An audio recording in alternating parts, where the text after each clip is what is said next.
Well, look, let's put it like this. Here is the proof that the government doesn't care if Ebola is going to kill you, and it's not incompetence. Here's the proof. Why? There's 3 things they're pushing on you right now. The FDA had a possibility to ban it multiple times, and we're going to get into these 3 things that are killing you. They're literally making you stupid. They're ruining your fertility. And let's start right away with our favorite, sodium fluoride. This is from Mercola, summarizing some of the latest studies. We're going to reference them. It's the title, Fluoride May Be Your Next Contraceptive. We're talking about birth control level contraceptives. It says, in the U.S., where about 2/3 of drinking water supplies are fluoridated with sodium fluoride, men may be putting their fertility at risk with every sip of water from the tap. Research has long linked fluoride in drinking water with sperm damage and other threats to reproductive health, although many Americans remain completely in the dark about the association. And then the study goes on to talk about how drinking sodium fluoride tap water may be toxic to sperm. And then you say, well, you know, that study, blah, blah. Okay, how about this? Major Harvard study published in Federal Government Journal confirms fluoride also lowers IQ. And this is in coordination with the National Cancer Society Institute that found that it created a tumor growth rate of 25%. But this Harvard study, it's actually directly from Harvard University, where they state, quote, our results support the possibility of adverse effects of fluoride exposure on children's neurodevelopment. And let's be clear, we're not getting into old fluoride news for those of you who know this. This is showing you that this is a government that will put fluoride in your tap water, knowing it's killing you, knowing it's making you infertile. They don't care about Ebola. You can die of Ebola all day long. Scheer, that won the Pulitzer Prize for Rise and Fall of the Third Reich, it's in his book about him putting fluoride in the camp to make him submit. And he got that from Stalin. It's on record that it's roach poison. Yeah. The 20th edition of the prominent journal Environmental Health Perspectives, here's the key part, a federal government medical journal stemming from the United States National Cancer Institute of Environmental Health Sciences. They found that, quote, this is a quote, the children in high fluoride areas had significantly lower IQ than those who lived in low fluoride areas. 10 points. Yes. Federal government medical journal. That's the difference between your kid being a genius or just smart, or being smart and being a moron. And it's making you infertile. And then look at this. That's the real reason they put it down, yeah. FDA, this is an article I wrote back in 2012. Common food items could contain 180 times more fluoride than tap water. And that's on record that, like powdered eggs and stuff, 300 times tap water. Yep, it's the pesticides. It's sodium aluminum fluoride, sodium fluoride derivatives, that they are effective at killing bugs. It's also very sticky, so when they spray it, it's more likely to stick on. In fact, you could pull up the Wall Street Journal 2 years ago. The FDA, to its credit, because there's good people in there, said we need to phase out within the next 5 years fluoride as a pesticide. It bioaccumulates in the food. And the United States, yeah, you're right. The government admitted after that federal journal published the results of lowering IQ, they started saying, yeah, we need to phase it out. But it's still a conspiracy theory, so it's okay. And then you're talking about the Wall Street Journal. Here's a piece from Forbes, and we have one from the Wall Street Journal on BPA, saying that the FDA rejects BPA ban, which happened, I guess, about a few months ago. And what happened was all this research, there's over 180 studies that directly relate BPA to breast cancer. And that was 2013, so there's probably more now. But Susan G. Komen would rather sell Kentucky Fried Chicken pink buckets to raise money than actually look at the BPA issue. And the FDA looked... Well, that's because that charity's linked to abortion, the whole of course. Depopulation mill. But look at this. The FDA says, quote, there is not compelling scientific evidence to justify new restrictions on BPA. And even Forbes calls them out as being totally ludicrous. And then we have everyday news studies. It's just impossible to keep Stay there. We're going to get David Knight in here with you to finish up on this. Then we'll move into election coverage with David Knight, one of the hosts of InfoWars Nightly News and this radio show. I'm Alex Jones. Stay with us. Unbelievable that we're already into November here on this Sunday transmission. Okay, we only got 2 segments left. We got to move quick. We've got a bunch of election fraud news. They've got ballot initiatives where foreigners can come here and vote. I mean, this is getting really naked. This is getting out in the open. But Anthony, finishing up with that stack of news articles, Wall Street Journal, Fox News, CNN, admitting everything we've been telling everybody forever, that BPA and glyphosate and all of this stuff is absolutely targeting us, then why did government put it into the food chain? Anthony, finish up. Exactly. We're talking about the trifecta of attack, the 3 things that I think are absolutely key that the government continues to push on us, admitted by Forbes, CNN, every single major news source, basically, and federal government journals. all killing you, making you infertile, and making you stupid. And this ties directly into the question of why are they doing this with Ebola? The government could never possibly have any ill means towards us, and they want to save us. Totally untrue. That's why they injected black folks for 48 years secretly with syphilis, or where they radiated soldiers to death or foster children. They wanted to help them get into little pine boxes. That's why they give Monsanto speedy approval for their new GMOs and Roundup. So let's talk about Monsanto for a minute. Everyone hates Monsanto, but I don't think a lot of people understand what Roundup is. So it's their herbicide. It's the #1 selling herbicide in the United States. It's estrogen. Basically, it's so many mimickers, it's insane. It's based on glyphosate, which is patented and owned by Monsanto. And the key thing about glyphosate is it's in all of our foods. It's in all of baby's blood. It's on all of the breast milk. It's even if you're eating organic, you're still getting exposed to glyphosate. We're swimming in it. It's in basically all water supply. It's in the water supply. It's contaminated all the groundwater. So what does glyphosate do? Well, basically it kills bugs, and it kills weeds mainly since it's an herbicide, but it does kill bugs too. They can use it as a pesticide. But what it mainly does, killing a bug means it's good for us. Oh, of course. And it grows. It's like BT corn grows its own pesticide that kills bugs. I mean, you eat something kills bugs. I mean, it's, right. And those are Roundup. Get a can of Raid, drink it. I mean, that would kill you, but...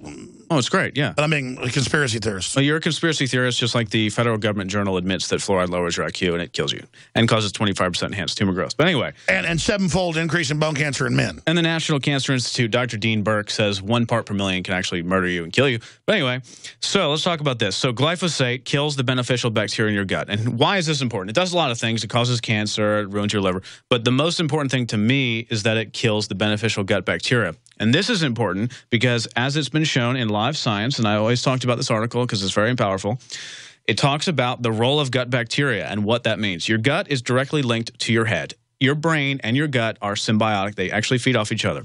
Here's from Live Science. This is May 22nd, 2011, so we've known this for a long time, since actually like 50 years. Another conspiracy theory. Another conspiracy theory. Your gut feeds you and is connected to your brain. And keep in mind, Live Science is basically just a news website that types up the latest studies.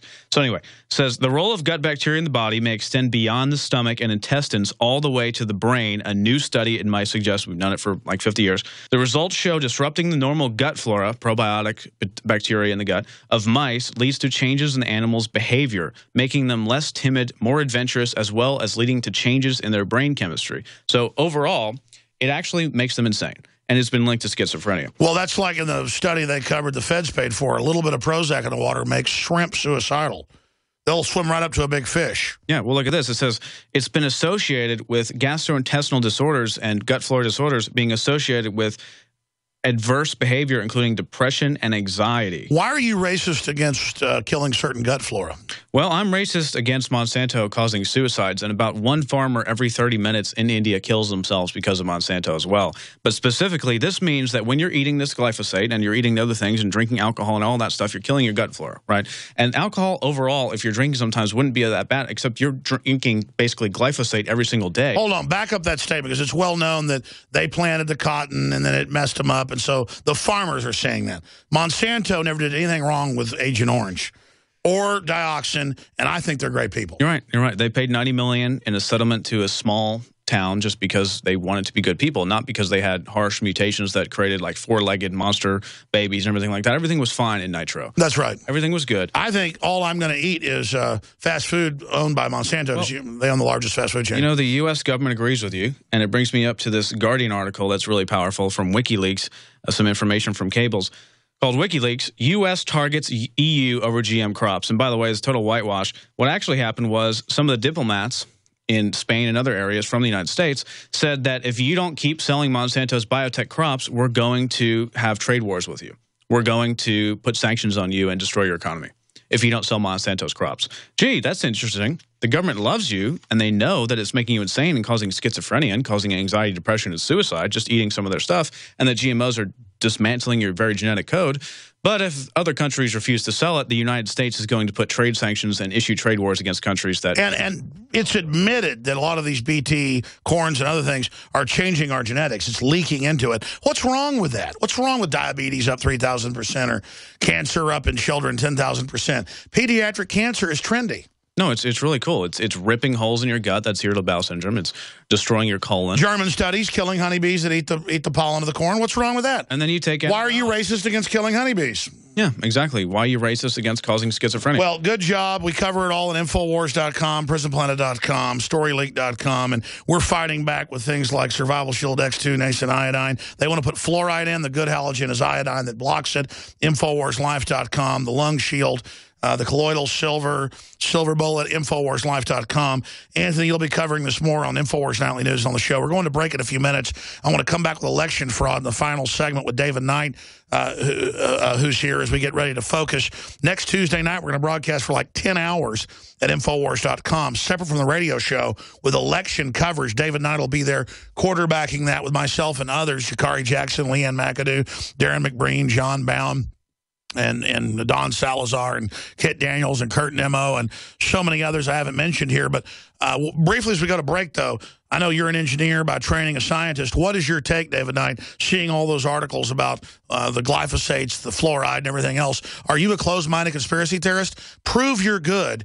Eat a teaspoon of fluoride and die to prove that you want to die for the government. Well, you know, Alex, what I tell people, even before I get into the argument about what's good for you, what's bad for you, if fluoride is good for you, anything, why would you mass medicate the public by dumping it into the water supply? Everyone knows from just common sense that if you don't give the same dosage to a child, to a baby that you do to an adult, it varies. And you can't control that when you dump it into the water supply. So if they're going to take anything and just dump it into the water, they can't control the dosage that anybody gets. And anything you take in the wrong dosage can be toxic. So certainly we know from this research that there's a lot of issues with fluoride, with glyphosate, with all these other things. You know, I try to filter it out as much as possible in my water, but, you know, when you're traveling, it's very difficult to do that. And so, you know, you're going to get fluoride in your water, but why would you pay to have it dumped into your water? Well, that's another scam, is that the city of Austin pays millions a year. Yeah. And it's not even sodium fluoride that you do need some of. Right. It is the electrified hydrofluorosilicic acid. Calcium fluoride you need some of, yeah. Yeah. We know why they're doing it is because... That's right. It's calcium fluoride, not sodium fluoride, Anthony. Thank you. The point is that they're dumping electrified, deadly stuff in with hundreds of other chemicals. You know, most of our fluoride comes from China, and it's over 300 chemicals. It's lead, mercury, arsenic. It's a huge joke. They dump toxic waste in the water. They would have to pay a lot of money to dispose of this toxic waste.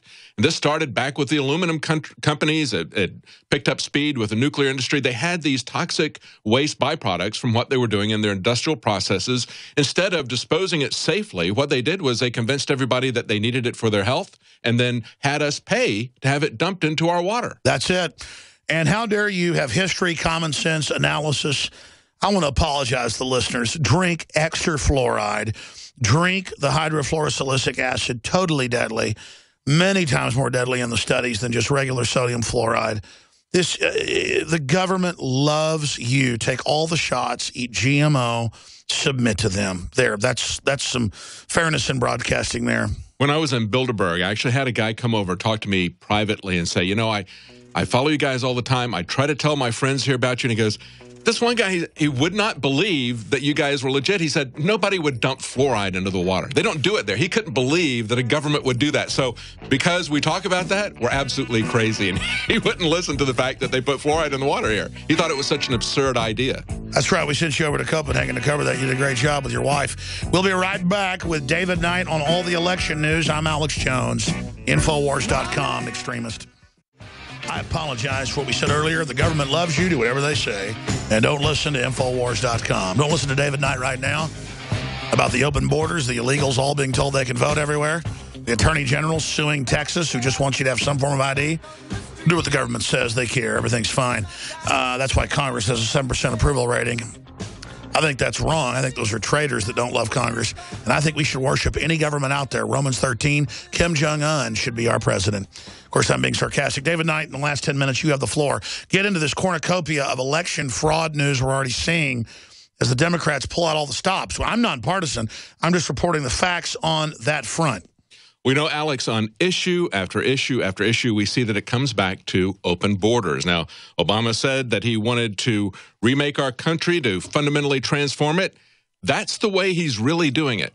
You know, back when Clinton was running, they said it's the economy stupid. Well, it's the border stupid. We see it on issue after issue, whether it's Ebola and we can't control our borders with that, whether it's crime, and also now we see with voting. It's going to affect the economy as well. It's that Cloward and Piven effect that's going to be down the road. People aren't feeling that immediately, but right now they can see what's happening, the effect of open borders with Ebola, with crime, and now with voting.